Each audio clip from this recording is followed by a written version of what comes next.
You can support me by turning on notifications, subscribing to my channel, and liking the video. Waiting for your comments. Vanished under a crimson sky. The startling disappearance that sparked an era of unanswered questions is a phrase that has captivated an entire region for decades, ever since a single baffling event transformed a quiet lakeside community into the epicenter of one of the most confounding missing person stories in modern history. It all began on a late autumn evening in 1983 when the sky turned an otherworldly shade of red just after sunset, bathing the small town of Greenwick Falls in an unsettling glow. Locals joked that it resembled a Hollywood movie set, or that there had to be forest fires raging somewhere beyond the mountains. Nobody expected that within hours, the bizarre spectacle above would be linked to a disappearance so uncanny it would linger in local lore as one of the most perplexing unsolved cases around. The subject of that disappearance was 15-year-old Lila Armitage, a restless, free-spirited girl who, by all accounts, was neither troubled nor adventurous enough to run away. Her family had a modest house by the lake, perched near a cluster of pines. When the sky turned crimson that evening, Lila's mother, Marion, was in the kitchen preparing dinner, while her father, Neil, rummaged through the tool shed. Lila had just come back from school, dropped her backpack in her bedroom, and headed outdoors to capture a photo of the unnerving sky.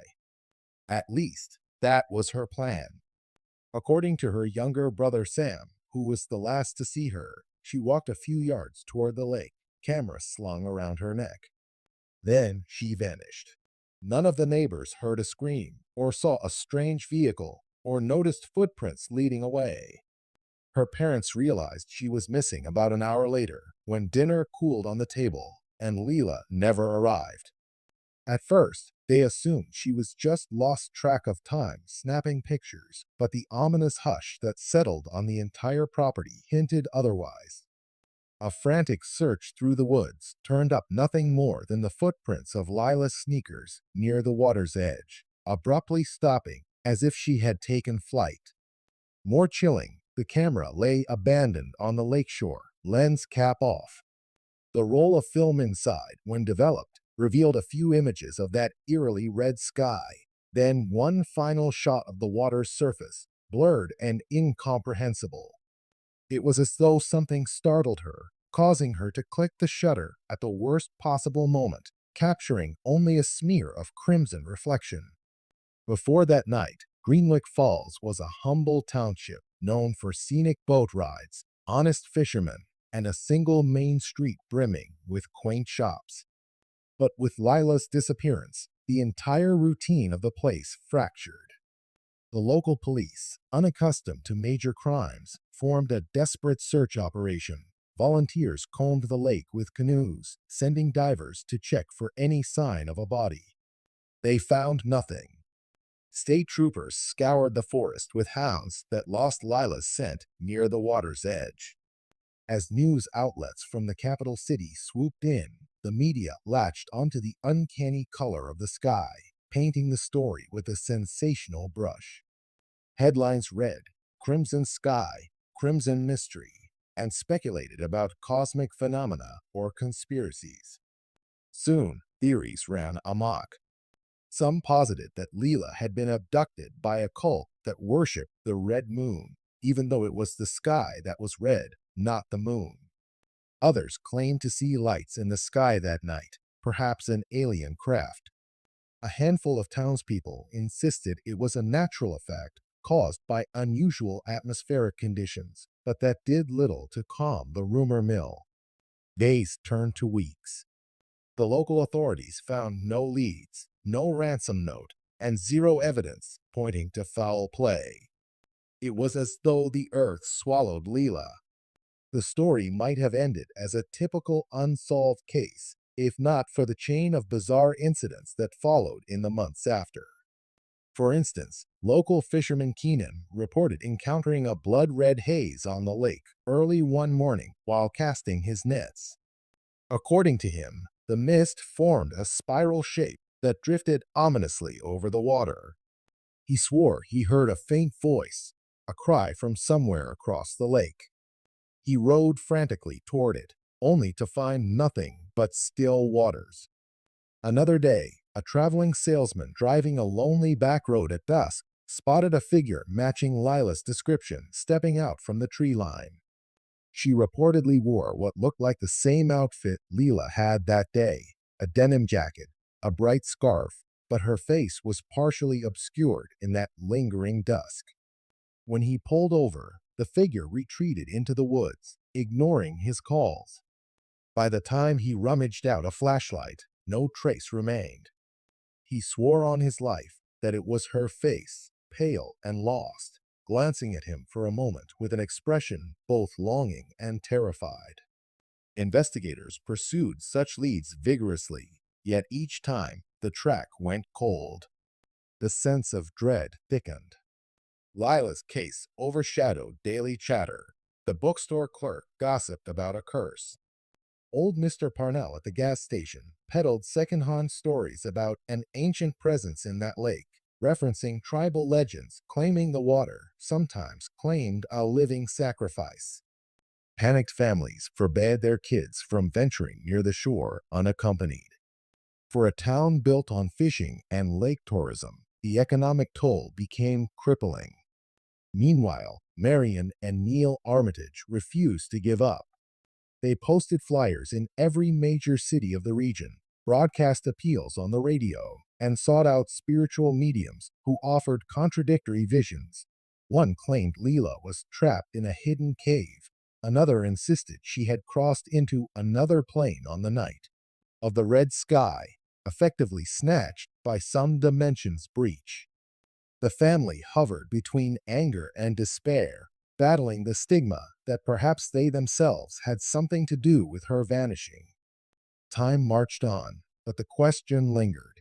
Did that crimson sky mark an unearthly phenomenon connected to her disappearance, or was it all an eerie coincidence? About a year later, a meteorological research paper tried to explain the sky's color that night as a rare combination of atmospheric dust and solar flare effects. Yet that scientific note did little to quell the more surreal theories. Some pointed out that the date of her vanishing aligned with peculiar planetary alignments, if one believed in that. Others stated, with conspiratorial tones, that Grimsby Labs, an obscure government-funded facility some miles away, might have been conducting atmospheric experiments. No definitive link was established, but the swirl of speculation never died. As the decades rolled by, Lila's story slipped from national headlines but remained etched in local memory. Without closure, every so often, a fresh rumor revived interest. In 1993, the 10th anniversary, the local newspaper published a retrospective reprinting photos of Lila's last known shot and an interview with her now gray-haired parents. They spoke of continuing to set a place at the dinner table for her, hoping one day she might stroll back in. That same year, two backpackers claimed to see a lone teenage girl in vintage attire near a seldom-traveled portion of the lake. They approached, but the figure darted behind an outcrop. When they rounded the bend, she was gone. No footprints, nothing. Hysteria flared up briefly, only to fizzle when no further evidence surfaced. Some investigators suspect a copycat ghost phenomenon where people's imaginations conjure sightings after hearing the legend. Others remain convinced something real lurks in that wilderness, a living puzzle. Through it all, the Crimson Sky event stands as the story's pivot. Had the atmosphere not glowed so strangely, perhaps Lila's disappearance would be chalked up to drowning or runaway theories. Yet the blazing color of the sky that evening became a symbol of the enigma, inspiring everything from local ghost tours to amateur docodramas. Tourists arrive, enthralled by the haunted lake aura. They paddle canoes at dawn, scanning the shoreline for a spectral figure. They poke around the Armitage property, now deserted since her parents passed away. A rotting fence and a single sign reading, Lila, we love you, come home, scrawled by her mother decades prior, remains a poignant reminder of unresolved grief. Some nights, enthralled explorers might stake out the lake under a red moon, though the exact atmospheric conditions of that famed night rarely repeat. They claim to hear faint echoes, a young girl's voice whispering, "Hello?" across the water, yet it always dissolves into the normal hush of waves. Officially, the case is missing, presumed dead, but the local sheriff's office has an open file labeled simply Armitage, Crimson Vanish. Even the modern generation of law enforcement find themselves drawn to the puzzle, flipping through old statements and tattered Polaroids, searching for something everyone else overlooked. One officer tried rechecking the camera that was found at the lakeshore, analyzing the original negatives with advanced digital tools.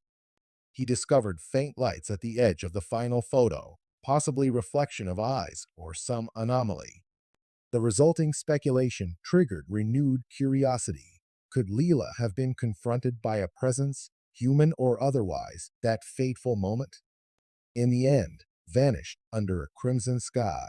The startling disappearance that sparked an era of unanswered questions stands as a testament to how one event can ripple through a community's psyche, forging an enduring legend.